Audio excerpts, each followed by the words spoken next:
जय श्री राम, सबको प्रणाम। दोस्तों आज की इस वीडियो में हम लोग जीभ और लार ग्रंथि के बारे में जानेंगे। कल के वीडियो में हम लोग जान चुके थे दांत के बारे में। अगर उस वीडियो को नहीं देखे हैं तो जा करके देख लीजिए ताकि आपको बढ़िया से समझ में आ सके मुख गुहा के पार्ट। तो ध्यान दीजिएगा, हम लोग समझते हैं। जिह्वा को इंग्लिश में बोलते हैं टंग, जो कि आप लोग के भी पता होगा। जीभ बोला जाता ना कि जीभ को बचा के रखिएगा, ठीक ना। इससे गलत शब्द भी उत्पन्न होता है, इससे सही शब्द भी उत्पन्न होता है, लेकिन कोशिश कीजिएगा कि सही शब्द ही उत्पन्न हो। चलिए, बहुत अच्छी बात है।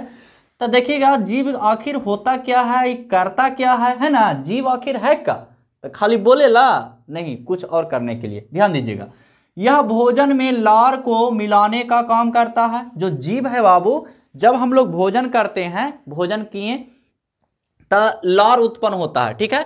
तो लार उत्पन्न होता है तो लार एक जगह ना रहेगा जी, तो उसको ऐसे ऐसे करके जीभिया सगरो भोजनवा में कुछ कर देता है, मिला देता है। इससे भोजन कुछ हो जाता है, एकदम ढीलापन हो जाता है। ऐसे हम लोग के निगलने में आसान होता है। चलिए, तो पहला काम तो ये हुआ कि लार को मिलाने में काम करता है।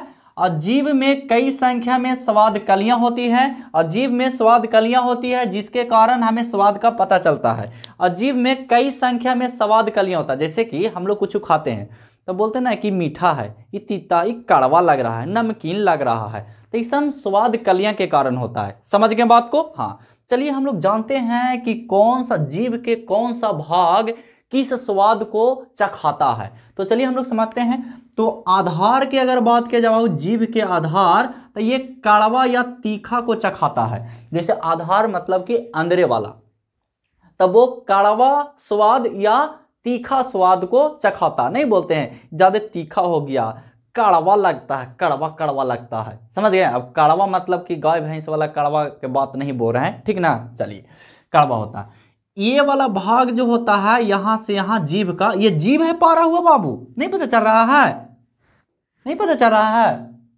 पता चल रहा है ना। हाँ, चलिए, यहां से यहां वाला जो भाग होता है बाबू, वो ऊपरी पार्श्व कहलाता है, किनारा। इससे नमकीन का पता चलता। नहीं बोलते हैं थोड़ा कुछ नमकीन हो जाता ना तो मियाज दम खनखना जाता है ना। चलिए, तो ऊपरी पार्श्व किनारा जो है वो नमकीन को चखाता है कि नमकीन इसमें स्वाद है। फिर ये वाला जो भाग होता है बाबू, ये वाला भाग ये चखाता है खट्टा को, कुछ चहकाता है खट्टा को, यानी निचला पार्श्व किनारा इसको बोलते हैं। चलिए, जो सबसे ऊपर जो होता है ना, ऊपर ये चखाता है बाबू, इसको बोलते हैं शीर्ष, इसको कुछ बोलते हैं शीर्ष। तो ये चखाता है मीठा को एवं नमकीन को। देखो, नमकीन यहाँ से भी स्वाद पता चलता है और नमकीन का यहाँ से भी स्वाद पता चलता है, लेकिन कोई थोड़ा सा ज्यादा नमकीन वाला होता है। जैसे कि समझ रहे बात को? नहीं समझ में आ रहा है? कोई किसी ज्यादा नमकीन वाला होता है और कोई कम वाला होता है, ठीक ना। तो मेन यहां से चेक होता है, लेकिन जो शुरू वाला है बाबू वो मीठा को ही, यानी कि एक तरह से पता चल लगाता है कि ये मीठा है, ये मीठा चीज खा रहे हैं। अब मीठा मतलब मीठा खाली मत समझना, चूस बिस्कुट भी होता है, वही मीठे है, जरा समझ गए? हाँ, चलिए, तो ये था बाबू किसके बारे में? जिह्वा के बारे में, कि जिह्वा का काम क्या होता है। तो कौची कुछ चखाता, देखो ना, चार गो चीज तो चखाता है। एगो तीखा या कड़वा, नमकीन, खट्टा, मीठा एवं नमकीन। और कुछ चखाता है जी? और कुछ देखे हो, और कुछ खाए हो, महसूस किए हो? जी नहीं। चलिए, अगला है बाबू लार ग्रंथि, जिसको बोलते हैं सलिवरी ग्लैंड।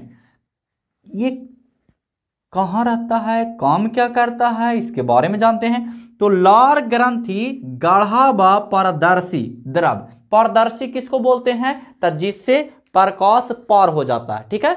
तो लार जो होता है गाढ़ा तो है लेकिन पारदर्शी है, मतलब इससे प्रकाश अगर हम पार करेंगे तो पार हो जाएगा। निकालती है लार। कौन निकालती है बाबू? लार निकालती है, जिसे हम लोग लार कहते हैं। जिसे कुछ कहते हैं लार। लार ना समझते हैं? जैसे कभी कभी देखते होंगे दूसरे व्यक्ति को खाते हुए तो लार टप दमन टपक जाता है, ठीक ना, उसी को लार बोलते हैं। समझ गए? हाँ। लार भोजन में मौजूद स्टार्च का पाचन करती है। इसका काम क्या चीज है कि लार का काम जो होता है बाबू, वो भोजन हम लोग किसी चीज को खाएं, ठीक है, तो खाएं तो उसमें स्टार्च कुछ होगा, उसका पाचन करता है। कौन? लार। कभी कभी डायरेक्ट ऑब्जेक्टिव क्वेश्चन टाइप के पूछ देता है कि लार पाचन किसका करता है, तो स्टार्च का करता है, ठीक है जी। और यह शुगर में बदल देती है। स्टार्च का पाचन करके कुछ में बदल देती है, शुगर में बदल देती है। चलिए बहुत अच्छी बात है। हमारी मुख गुहा में 3 जोड़ी लार ग्रंथियां पाई जाती है। जो हम लोग के मुख है, मुंह मतलब समझते हैं ना जी, इसी से सब कुछ होता है, समझ गए हैं। हाँ, ये नहीं है तो फिर दिक्कत ना है जी, भोजन जाएगा कैसे, मुंह रहना बहुत जरूरी है। अमीबा थोड़ी ना है कि किसी तरह से ग्रहण कर लेंगे। चलिए, तो हमारी मुख गुहा में कितने जोड़े लार ग्रंथियां बाबू, तो 3 जोड़े लार ग्रंथियां पाई जाती है। पहला सब मैंडिबुलर, दूसरा है बाबू पैरोडिट, तीसरा है बाबू सब लिंगुअल लार ग्रंथियां। ये सब जो है ना वो टाइलिन या एमाइलेज नामक पाचन एंजाइम को उत्पन्न करता है। समझ गए होंगे। नहीं समझ में आया है तो वीडियो को दोहरा करके देख लीजिए, ठीक है। मिलते हैं नेक्स्ट वीडियो में किसी अन्य टॉपिक के साथ। तब तक के लिए जय हिंद, वंदे मातरम।